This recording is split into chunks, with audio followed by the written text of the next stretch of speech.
Greetings and good morning, everybody. It's good to see you all. Thank you for following, over from the last show.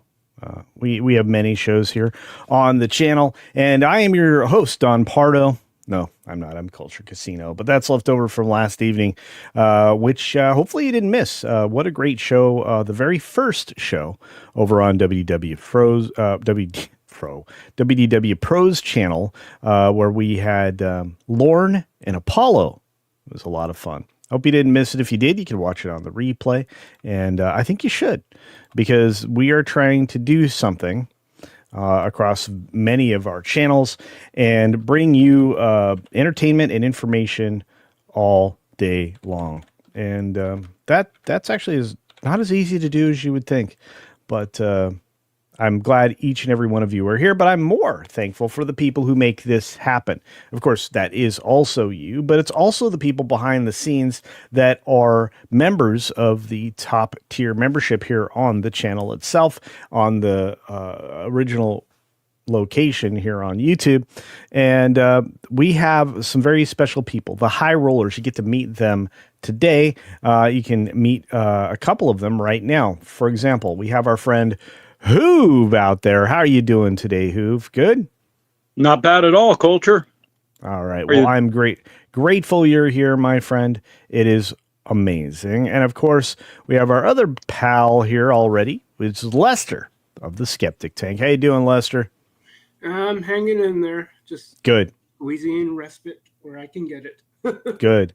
Well, keep at it every single day, but I just want you to know we appreciate you, and I appreciate both of you, especially. This channel would not be what it is without you guys. The lovely Ruby Hoove has gifted a Culture Casino membership right out of the gate, and Hoove has disappeared, which I'm sure he'll be back. But this show is reserved specifically for conversations with my folks here. For example, Lester and Hoove and any of the others, high rollers that can make it to the show. But what's been going on with you, my friend, Lester? Just wrapping up the project at work. Like I mentioned in the last high roller stream about being I guess you call it a one-man wrecking crew. Yeah. Doing the jobs of two people. And wow. Looking at my time for the pay period. For those who do a standard pay period, I think I clocked in about 100-something hours. Hoo-hoo. Yes. Yeah. Yeah, that's a little more work than I would want to do, but hey, and Hoove has returned, the man himself. Anything been going on with you lately, my friend, as we get into some, just some general conversation? Not really. Just making the best of the summer and a lot of rain. Yeah. You guys seem to have been really busy this summer, so I hope it's been an enjoyable one for you. For the most part, it has.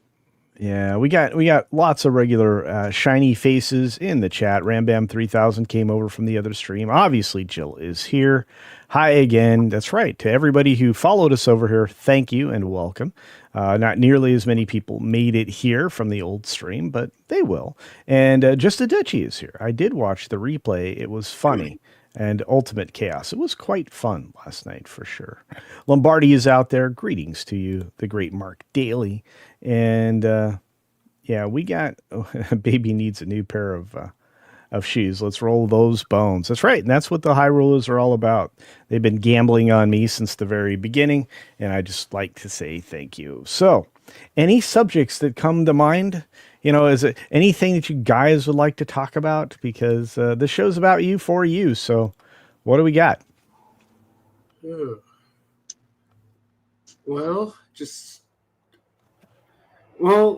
Trying to find those movies or those escape hatches, if you will, where, because I've been working those hours that I've been working, and, some people say, well, don't you get overtime? I go, no, I'm salaried. So it's trying to find the escape hatches so that you can find a way to get away from the world for a little while. And especially when you're in the remote economy, it's interesting just looking at the dynamic, at least from my standpoint, where Yeah, on one level, I save a lot because I don't have to spend time or dollars commuting as often as I used to go into the office when we had an office.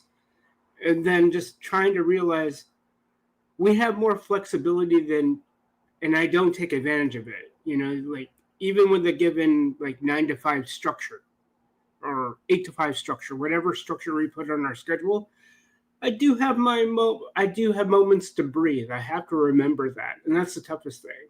Is that Yeah. I've been so entrenched in being in my home or my apartment rather that yeah, I can step outside or I can do my chores in between tasks that I do for my job. That I'm not in a nanny state where every millisecond of my work is being monitored, and if I step away to do something, oh, that's going to be an infraction. I think I forget that I have enough goodwill from my company that they know that I will get the job done whenever the deadline calls for. So, Yeah. given Yeah. that, But you got to take, Lester, you got to take time away. I mean, Marcelo Lopez brings up some things you could do, like the new Star Trek, right? Yeah. Or maybe Alien Earth. That's upcoming. That I had a lot of positive thoughts about up until recently, when I heard about the structure and the changes to the lore that they might be making with that show. Not just stretching it in a normal way, but maybe putting some political messaging in that. I can't believe it would be possible, but apparently it is, to put political messaging in an Alien or Predator type of a thing. So kind of worried about it. And then the other thing that I noticed when I picked up my medication yesterday, it just flew past my radar. Maybe it was on your radar, on anybody else's, but I didn't know that Rite Aid was going to be defunct by the end of September. That I just got the word from the pharmacist because I saw that. I thought they were doing a major restock because it looks like they got an incoming shipment of stock based on the boxes and the pallet they had in the aisle, and they go, no, we're closing down. I'm going, okay. And I kind of look at the situation I had last month with my boss and 2 coworkers, that at least the people there have a notice that they can, like, most people don't get a notice that when they're let go or when things just don't work out. I mean, I don't know when the last time we've had good amount of competition, because it almost seems like we're in a party of twos. At least when I think of pharmacies, I look at Walgreens and then CVS and then whatever grocery store like Safeway has a pharmacy. I don't know if they are linked with a major brand. So that's the one thing that's also on my mind is like when for all the talk about we don't like monopolies, but I think there are certain entities within nations, not just ours, that there is a weird love with monopolization, because I guess they cannibalize, they take advantage of that too. Well, in this case, it's consolidation, and the bankruptcy filing is basically allowing Rite Aid to be restructured to be acquired, almost entirely by CVS. So at least it's not going entirely away, right? But I'm going to try to turn the news more towards back to entertainment again, and say that there are 3 things that I'm looking forward to this year for that escape that I think all of us need, and I will give you something that I've seen that is pretty interesting. A film actually made by one of the people that were out in that's out in our sphere, that are actually is probably out in the chat right now. Robert wrote and directed a film that is fascinating. It's about the do you guys remember 15 Days to Stop the Spread? Mm-hmm. The film is available for free on Tubi. You don't have to pay for it. You can watch it. There are a handful of commercials that come along with obviously a free to view thing like that.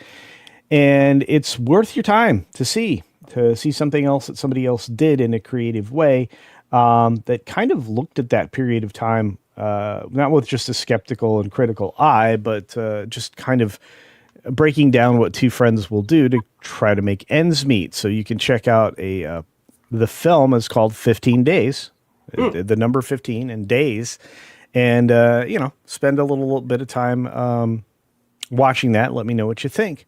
It's not a Hollywood movie. It's 100% independent. For what the budget would have been, I would imagine, and every effort that they made, they did a decent job with what they had. And if you're looking to spend some time and see what other people are trying to do to produce culture for us, go and check it out. 15 Days. I'm going to give it a proper review.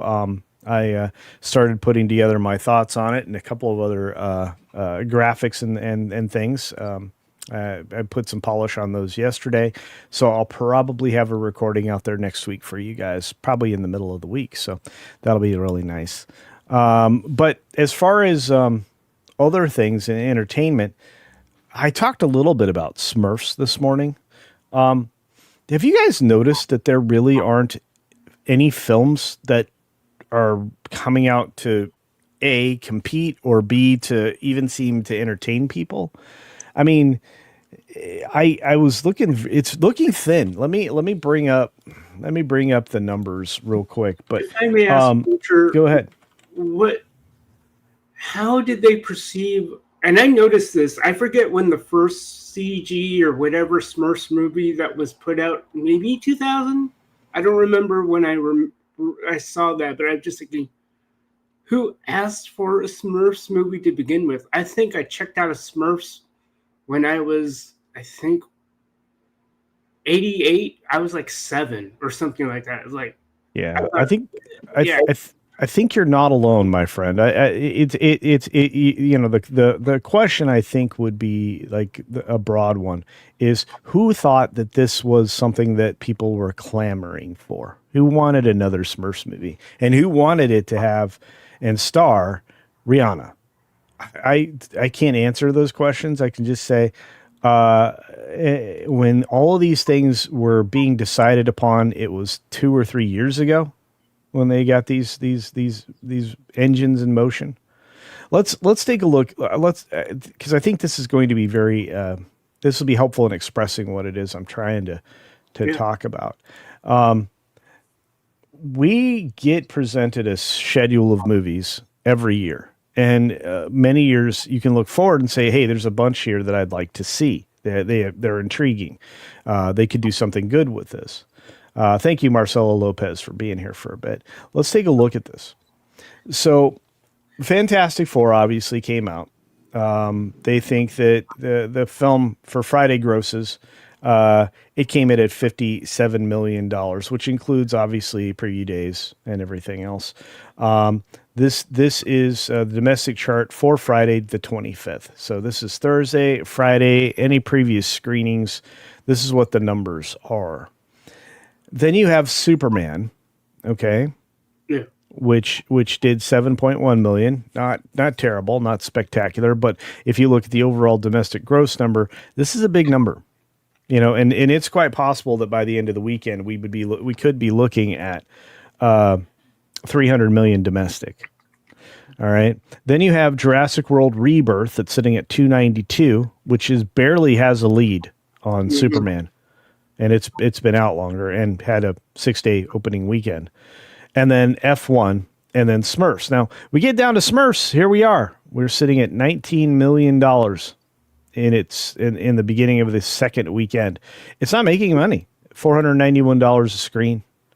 1.7 million on Friday. This film's toast. It might make its money back, but even with the international numbers, it's just not going great. The thing that I'm looking at though is that they released all these movies in a bunch. Yeah. Do you remember anything else that was in theaters more than 2 weeks? And do you remember anything else having any kind of competition? Not at all. Not this year. Yeah, it's really weird. I'm surprised. I don't know if I should be surprised. I don't know which one I'm surprised more by. I'm glad F1 is still at least according to that ranking. I'm glad that it's still in the top 10. Oh yeah.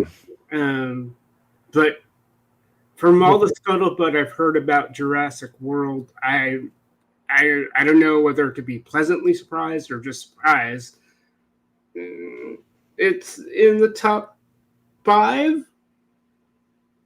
Yeah, I don't know. I actually checked out a Jurassic Park or that Jurassic franchise since the first one because I thought I don't know. I'll warm up to the other sequels, whatever they call it, but anyway. But yeah, I'm glad F1 is still in the top 10 because I actually, until I see Fantastic Four, I thought F1 was the more enjoyable of the ones I've seen so far this summer. Yeah, and a lot of people share your sentiment, and the international audience is gaga for it, and they're working on a follow-up to it already, and it's actually, Friday over Friday, I guess. It's starting to come down a little bit in performance, but overall, I mean, it's doing. It performed better on Friday than it had prior to that. Regardless, when you look at this chart, and this is just for the July 25th, and this again is also including the previews numbers. When you look at this number, and this was asked by Mark Daly in the chat, it's sitting worldwide right now as of Friday. Before we get to today's box office, it's sitting at 106 million. Do you think that they may be counting their chickens with a $57 million domestic that they're going to get over 125? I think it's feasible and likely, but that's if it has a solid Saturday and Sunday. Have you guys seen the lack of crowds at movie theaters on the weekends? Have you been to a theater on the weekend? I know who you guys you like movies. We do. Yeah.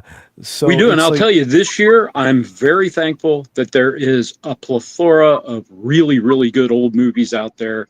I spent last weekend rewatching all the old Jeffrey Combs, H.P. Lovecraft, wow, Reanimator and From Beyond, and the new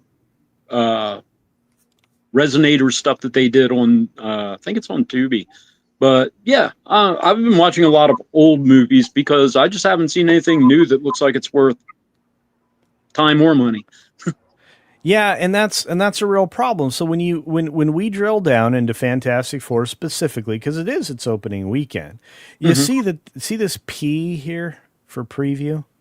Yeah, that's everything. That's the catch-all for whatever previous screenings there were prior to release on Friday. So that's your Thursdays, that's all the way back to Tuesday, and some early fan screenings Monday. That's all rolled into this $24 million number. And this, ever since they started doing this, which I think was 5 or 6, 7 years ago,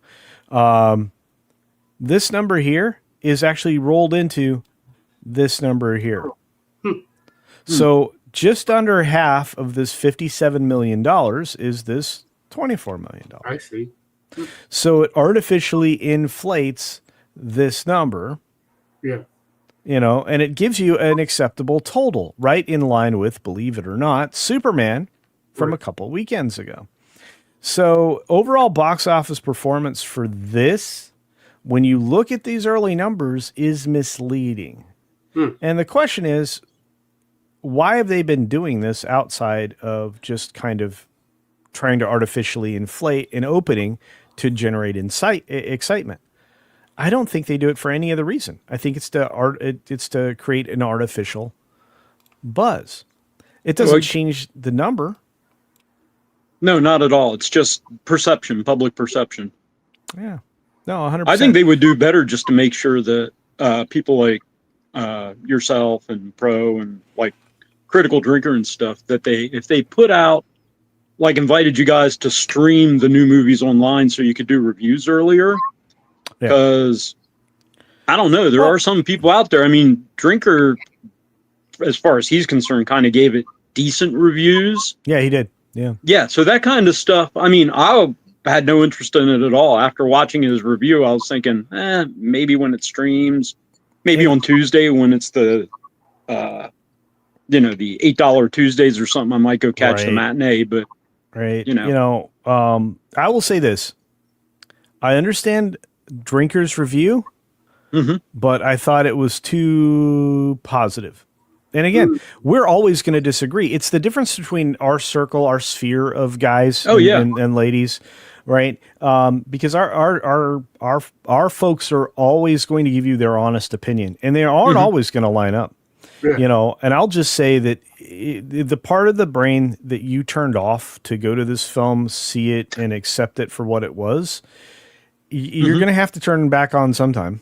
And then, as I said before, I think a lot of people are going to do what I did and keep driving this thing down, because the Force Awakens effect will show up, and you're going to go, that maybe wasn't as good as I thought it was, and that it's gonna grind a lot of people down. But speaking of grinding things down, I want to say thank you to a very special contributor, Stormweaver, on this stream. Back-to-back Stormweaver support for 25 Canadian. Says, good after CC and crew. First time watching this show. Well, welcome. It only happens once a month. All the best, gentlemen, and have a great day and weekend. Thank you, Stormweaver. I will say that that this show does only happen once a month. We only have one public open stream for the members. This is it. We have a regular member stream during the course of the month. In fact, that'll be next Saturday, but that's a private stream just for members. So this one is public. So thank you for your support, my friend. And awesome one, dude. Right.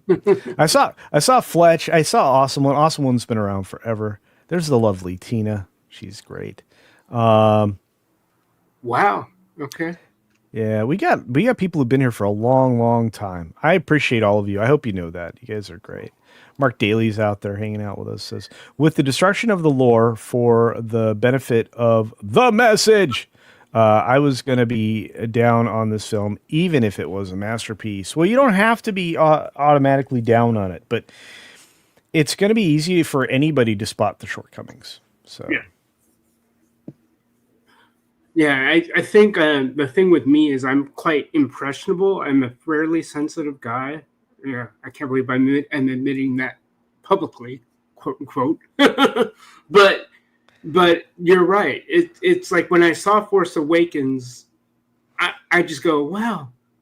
There's no annoyance that I'm aware of. Now, if it just goes back to that rewatchability and just looking at it for what it is, and sure, are there things I can nitpick? Of course, you're going to get that when you look at things in retrospect. Like once you take off the feels, I suppose, and we'll see. That I haven't watched Superman an additional time. My thoughts on it were different. Whereas the reason why I enjoyed F1 is I didn't have to think about it. Like, I can go in and I didn't have to worry too much about questions I had in the middle of the film. You know what I mean? Whereas with Superman, for me anyway, because I didn't read the comics, like I checked out of Superman when I was a kid. Not that I had a distaste for Superman, but I think I found new heroes to enjoy. Not that Superman was bad, but I felt as though if I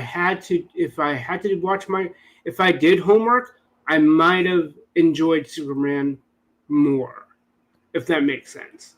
It does, absolutely. Well, I just got two special things at once. First of all, I got notification that one of my favorite human beings on the planet and former big-time stunt lady is actually in the chat. That's right, Stunt Brat 777 Smith, who is awesome. I appreciate very much. Don't get to see enough of her. Says, Culture, I've been here forever. Yes, you have.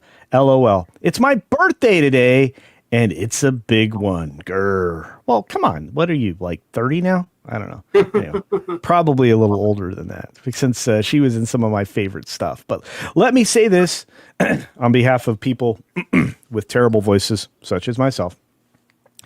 Happy birthday to you. Happy birthday to you. Happy birthday, Stunt Brad 777777777 Smith. Happy birthday to you. There you go. Happy birthday. I hope the day is extraordinary, young lady. Don't look at age as a number. Look at it as an opportunity, because there's always tomorrow. And Anyway, that's it's not the years, it's the mileage.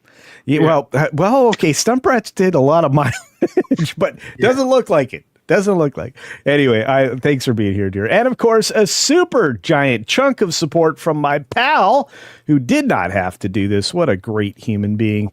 Andy, otherwise known as Zombie Box Reviews. Great moderator, great friend. And wow, huge support for 50 pounds sterling. This is proper money, guys. This is not 50 American dollars. No. This is proper money. A little something to support one of my favorite people. You're one of my favorite people. You're a good dude, Culture. Never forget that. Well, you're a great guy, and I'll message you later if I get a chance, because we've been going back and forth. I'm trying to get Mr. H to give me an idea when we're going to be bringing back the HCast, so we can get started on some of the stuff in the background. But you guys are just amazing. So Sonic was the last movie I saw in theaters. Is that true, Awesome One? Wow. This is one of our Florida friends, kids, and that's surprising to me. The one thing, I guess, if I look at the stack ranking is, that's interesting. Looking at, I don't know if there's a differential. I just find it interesting that there's I'm trying to look at the columns there for the money, and it's really interesting when you look at, say, How You Train Your Dragon. So, like, I think the third per theater column is what intrigues me the most. Yeah. Oh, indeed. Yeah. So I'm looking at, when you look at Smurfs and then how to train your dragon, and I'm just surprised. I know what you did last summer. Given the scuttlebutt that was from yesterday's stream, I think it was Midnight Vigil. Well, but then you look at that, between that and the top two, like, okay. Or, looking at that, I'm thinking, oh, that's an interesting discrepancy if you call it that. It is. And this is some of the things that I cover very specifically, like on Mondays when I'm hanging out with Midnight's Edge in the morning. It's one of the reasons why, I'm always doing the box office there, and I never want to miss that, is because this is a stretch. If you think about it, Superman's been in theaters 2 weeks. This movie is its first weekend, and look at that massive difference, the shift. All the early money is on this Marvel film, and believe it or not, that's not unusual. What's unusual is that there is less money everywhere else to go around, which means people are going. The people that see movies go. They go early, and if they like it, they go often. But if they go early, you're always going to see this massive spike. I see. And if that spike stays around or only moderates a little bit, the film's going to be very successful, like Minecraft, right? I mean, you didn't drop out of the 5-digit number for Minecraft for a while, for many days, whereas here, this is all this early money is going to be that may be it. It's why we watched these supposed amazing openings start for things like Captain Anti-America, despite the fact it didn't break 100 million. We watched that tank over the next several weeks, and nobody was going, and was overcome by other projects, lesser projects, other people would describe. Same thing happened with Thunderdolts. So I like you said, these are things we kind of need to be aware of, and and call out like you just did. Real quickly though, I just want to say this, and I must have missed this because I don't remember it if I did catch it, but it was also Tina's birthday this week too. So I have to sing happy birthday again. For those of you who hate my singing, plug your ears for a second. Happy birthday to you. Happy birthday to you. Happy birthday, Tina Guzman. Happy birthday to you. And many more. Thank you, Tina. Amazing. I'm going back to that metric, and it's funny when I look at NFL salary cap dynamics and all those financial shenanigans. But do you know anything about that movie? Because O Hill is the name, or is it O High? I think it's Oh High, number 8 on that list. I look at the per theater number and the number of theaters. I go, so what does that tell us? If it was only distributed in 866 theaters and the per theater number, dollar amount was like, what does that say? Because you look at How to Train Your Dragon, that the only reason why it outgrossed a movie like Oh High is because it was playing in more theaters as opposed to where Oh High was apparently playing. Like, that's interesting. For me, anyway, when I look at the per theater and then how many theaters it was supposedly playing at, according to the website, 866 theaters, and yet the per theater was $855.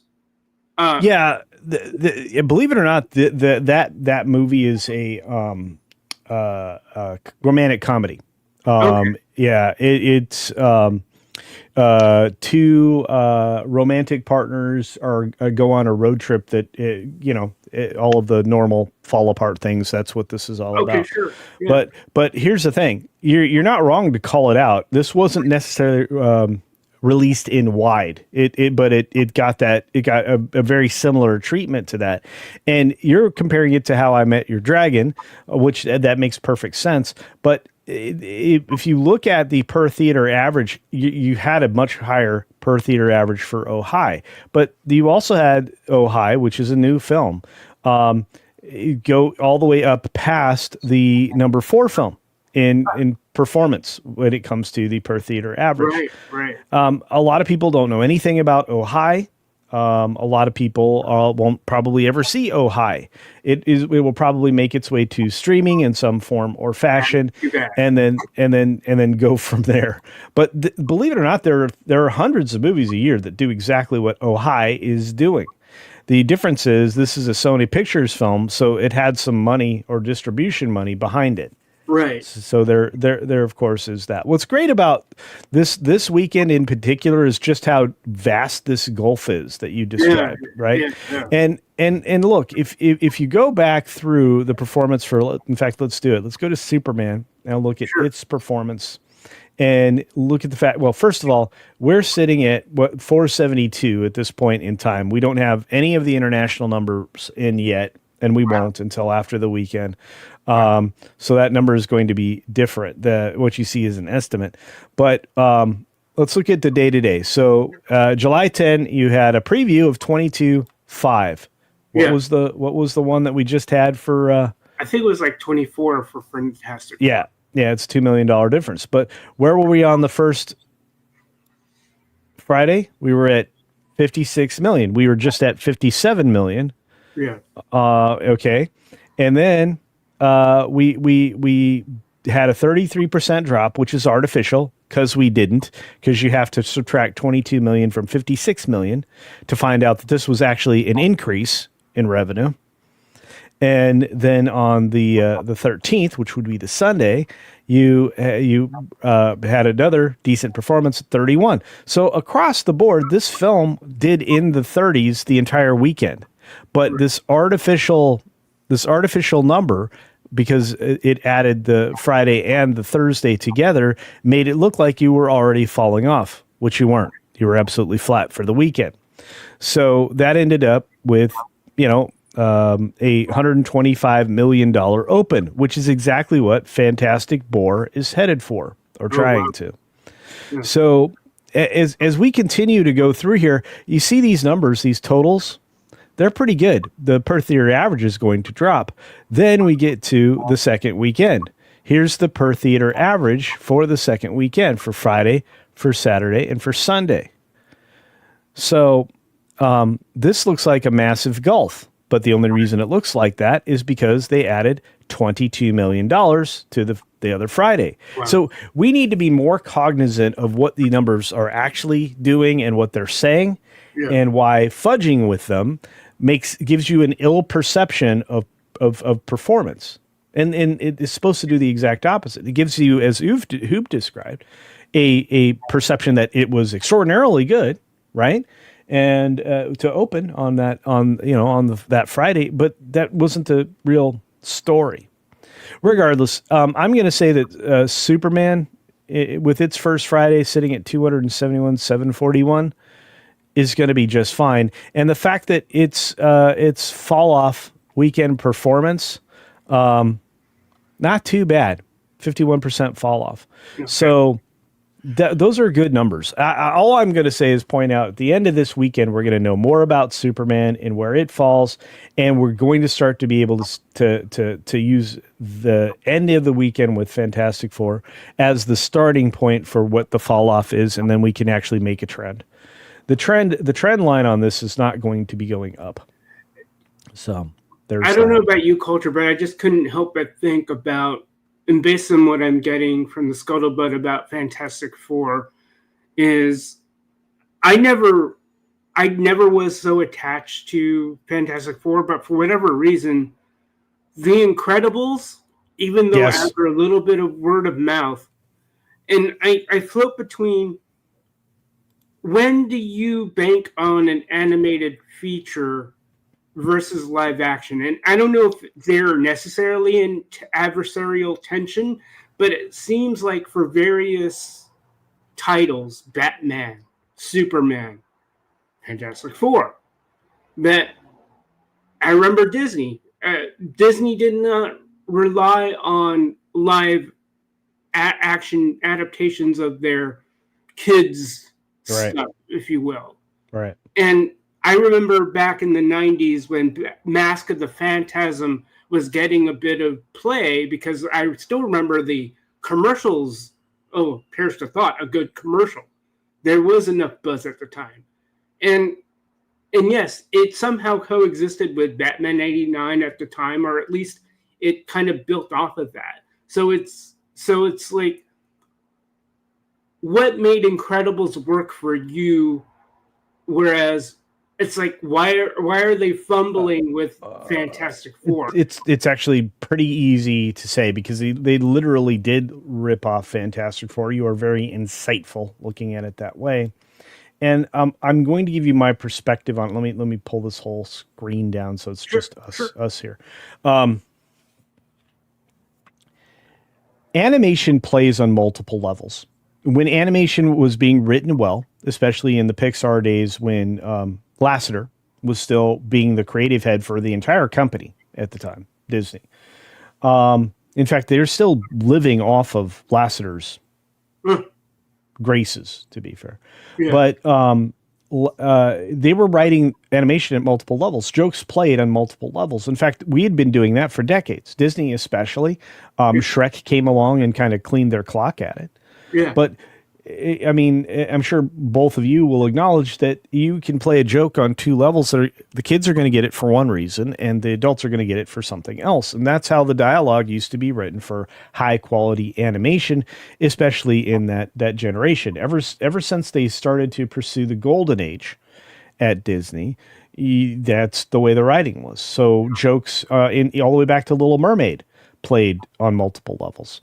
And so it would ring in one way for an adult. It would ring in another way for somebody who was young. Right. Warner Brothers were masters at that. Yeah. Oh, yeah. Indeed. Oh, yeah. Especially, yeah. And so when you look at that, you can try to go and relight that torch now from animation to live action. But if your creatives, if your writing isn't there and it's not playing the same way, it's not going to have an identical performance. Which is why, with the exception of very few scenes in Beauty and the Beast and other things like that, you got shot for shot representations of animation films as live action.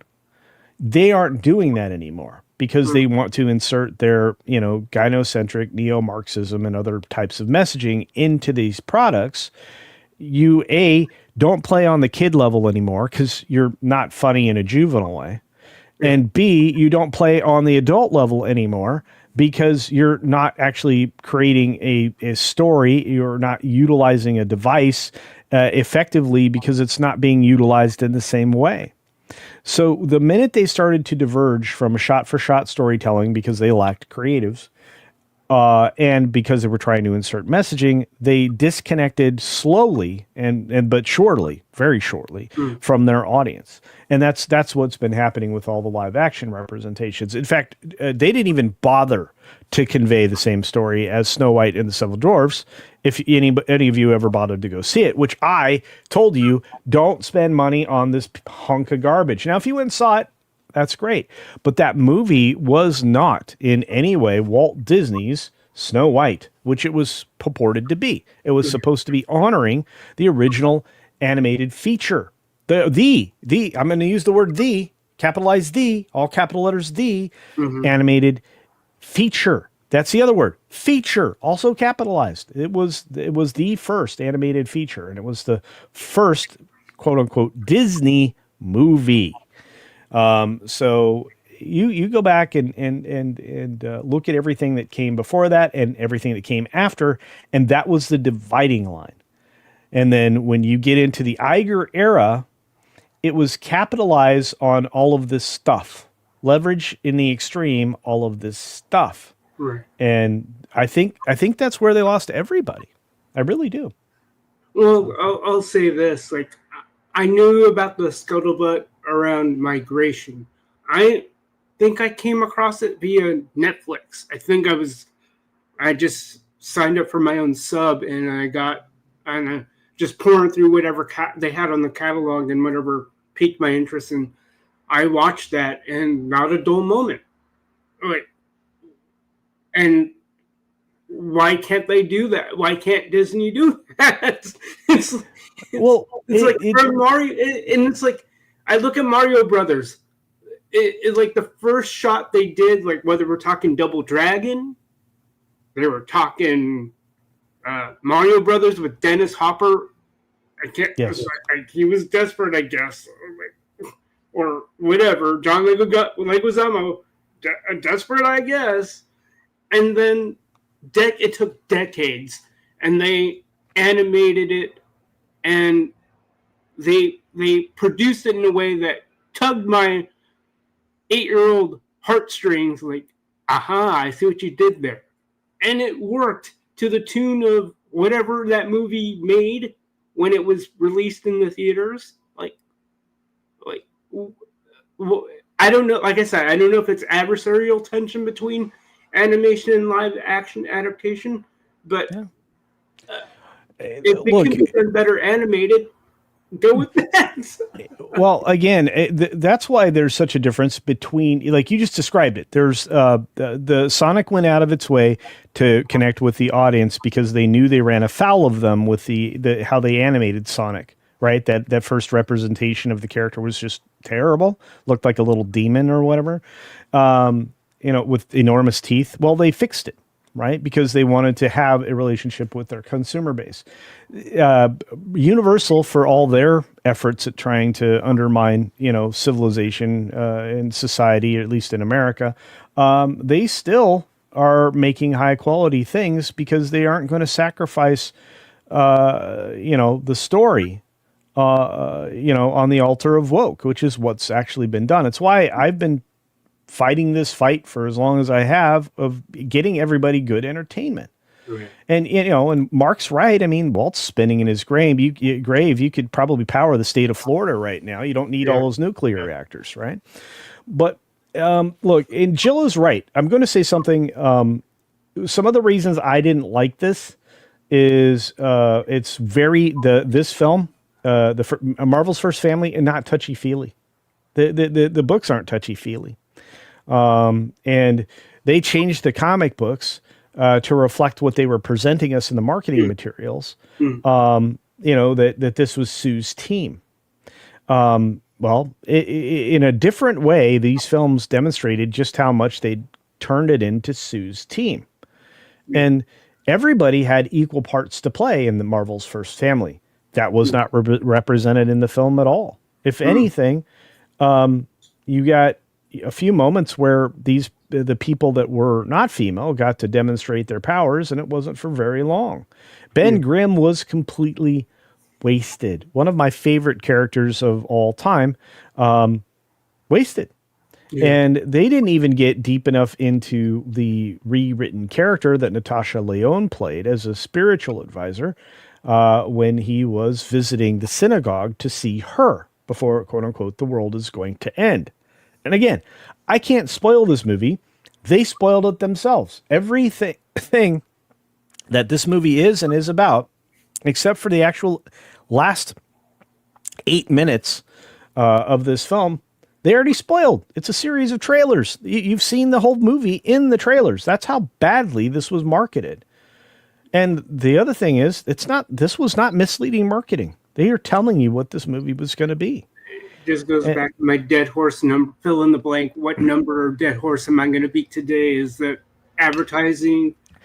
Elmer's Glue White was the one that they beat this time around. Yeah. But anyway, we need to start to wrap it up. I just want to say that these kinds of conversations need to be happening more and more frequently. If they're happening in your friend group, if they're happening with your with your family, you need to be talking about the depth with which cultures changed by these items of pop culture, which was so prevalent around the globe. U.S. pop culture was the dominant culture starting in the 1950s and going forward. It just started to slowly infect the world in a good way. Levi's jeans became universal and coveted, and they were even heavily desired in Russia before the wall came down. You had cultures completely different from our own trying to adapt to what we were doing and recreate it. Normally that kind of reproduction or copy paste of our stuff should be looked at as flattery. Now you're going to be hard pressed to find anybody trying to, sell American culture and be proud of it. They're all ashamed. And so when I saw when I see movies and I see television and I see these things, and I don't know if it rings true with you guys. We got about 7 or 8 minutes to talk about this, but I'm more supportive of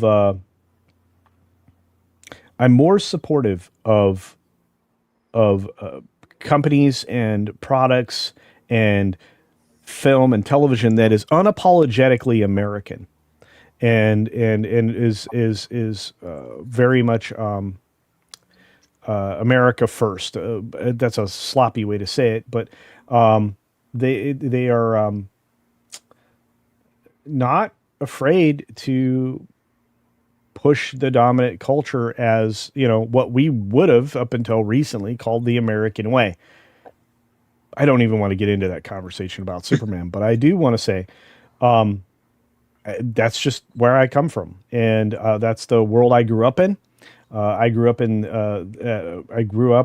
between the Greatest Generation and the millennial folks, and I grew up with a work ethic and a desire to get things done. And I was one of the first of this powerful group of, I guess, Xers that, still have mad appreciation for everything that came before in the baby boomer generation. But I'm now seeing that the leadership from that generation has been not taking care of the following generations. And I'm not saying that as everybody. I'm saying it just as the current leadership structure that has been leading for a long time. So, and with the loss of Hulk Hogan, in Yeah. my mind, I'm hearing the song right now. I am a real American, and there's a reason for that. So, anyway, you guys, you have anything to add? Because I've been talking like a crazy person for a long time. Well, so I you touched up on something that's been burning in my mind, and I've been lazying it up in terms of this notion of identity. I don't know if it's to the point of crisis, but some people can say that in the sense what. And I've gone back and forth with a good friend of mine I've known since '05, and he made the observation that America has no culture, having traveled the world. And I go, America's got a culture. It took me a while, having growing up as a first gen immigrant at the age of 1, and especially, and I joked about this at an event weeks ago, saying like I didn't know what flag I pledged allegiance to because I was born in a different country, but I pretty much grew up American, and it just dawned on me, okay, what is the American culture? You can still have the what makes the American cultural identity what it is, and you can still have room for the multicultural aspect. There's nothing wrong with having multiple cultures, and I think a lot of people who fled oppressive societies, governments, whatever you want to came call it, here. they embrace the American way, and they can understand that warts and all. And people forget America is still a young country compared to all the other countries out there. That Yeah. you can still have your cake and eat it too in a cultural landscape where you can retain the culture of the old country and assimilate. I've seen it. Yeah, no, indeed, and that's something that used to be about part of the melting pot here in the United States. You learned the language, you participated in the traditions, and you participated in the culture. And there were elements of my family that absolutely had to struggle through that, but they did it. They did it in a way that their kids were not allowed to speak their native language. They were forced to speak American English. I will say this, for those of you wondering about the dividing line in the generations, 1965 was the beginning of X. So that was Gen X. It ended in 1980. So some people think they're Gen X, they're not. Some people think they're boomers, they're not. A lot of people did think I was a boomer. I'm not. But I look like a boomer. I act like a boomer. But at the same time, I also act like an X. And yeah, so if you were born after, in 1965, you technically are an Xer. So I don't know. I'm a little saddened that I can't label my like. No, I'm not. I'm not a millennial. I'm not like. I guess you can call me Gen Y if I were. If I yeah. Look, I mean, my cultural experiences were things like all the massive change in such a short period of time. Right. We were the generation that went from corded phones, all the way through cell phones and now satellite, back to satellite. Actually, technically, we've gone through evolutions in vehicles and range. We've gone through a telecommunications revolution. We've seen a lot. And what's funny is my grandmother went through most of those changes up until the more recent developments after she passed away. But she saw the greatest change because they went from horse and buggies and then in intercontinental train travel to to freeway systems, airplanes, commercial air travel, and everything else. So just realize you are in a constant cycle, you're grist in a mill for change all the time. But you can actually direct the change, which means for those of you who don't like what's happening in culture, become leaders and make the culture head the right direction. And if you can, at the same time, not become corrupted, more power to you. We need people of moral character, and I don't think we have many of those these days. So,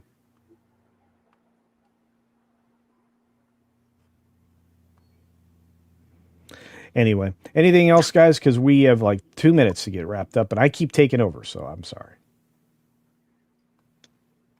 Well, you're No? not wrong. As a boomer, and I guess I'm the only one on here that's a boomer just now. But We have a lot of folks in the chat that are. I mean, oh, I'm sure we have a lot of folks in the chat. Yeah, we have seen a lot of things change, but I don't know. You know, the part of the country I live in, we've still got a lot of people around here who actually use horse and buggies and plow their fields with dray horses and stuff like that. I mean, the Amish are. I love the Amish, so yes, that's true. That's true. So I live in a corner of the world where we really are a couple of 100 years behind everybody else. I mean, our technology's there, but not everybody uses it. And you can tell, you look around, it's an old part of the country, but it's not bad. As long as the infrastructure keeps up and the waters don't rise up to your doorstep, I think. Yeah, that's true. But all right, gentlemen, I really appreciate this. The High Roller Stream is all about you. We do this every single month, once a month. It's usually the last Saturday of the month, if I'm correct. And the first Saturday of the month is the regular member stream, which we will be having this month, next Saturday. So if you're a regular member at any level, come and join us for a private stream where we can talk about just about everything with about 12 people on the screen instead. I want to say thank you to Zombie Box for Views, who also dropped a super sticker, a piece of birthday cake for the ladies with the birthdays, and this message here for another $2 sterling, £2 sterling, excuse me, proper money. Culture is so old. He was there for the Last Supper. I was not, but hopefully I get a day of glory. T. Neal has been here for a long, long time, 14 months. It's great to see you, T. Neal. Ongoing change feels like a slow return to self. That actually might be true, especially now. And our great friend, Horseradish Power, who's been here forever, 32 months, says, Superman 25 is great in 3D. Okay. This is the format I have not seen it in yet, so I will definitely try to get a hold of this if I can, or get the opportunity to see it. So thank you, Horseradish Power. I'm glad you're enjoying it. And I just wanted to say, Zombie Box, I did not forget your comment. And how else am I going to make it to the High Roller Stream? I gotta get to my destination somehow. If only, Rodimus Supreme. If only. All right. Well, I'm not afraid to say go with God, but I don't think that's a proper exit for a YouTube. I'll just say this. I hope everybody has an extraordinary weekend and you get completely refreshed, rejuvenated, and are back and ready to battle on Monday, because we can't stop. If you got to push back on evil. Evil must be resisted. And you are that resistance. On that note, Culturians, be sure to take care of yourself, take care of others, and until next time, see ya. For real.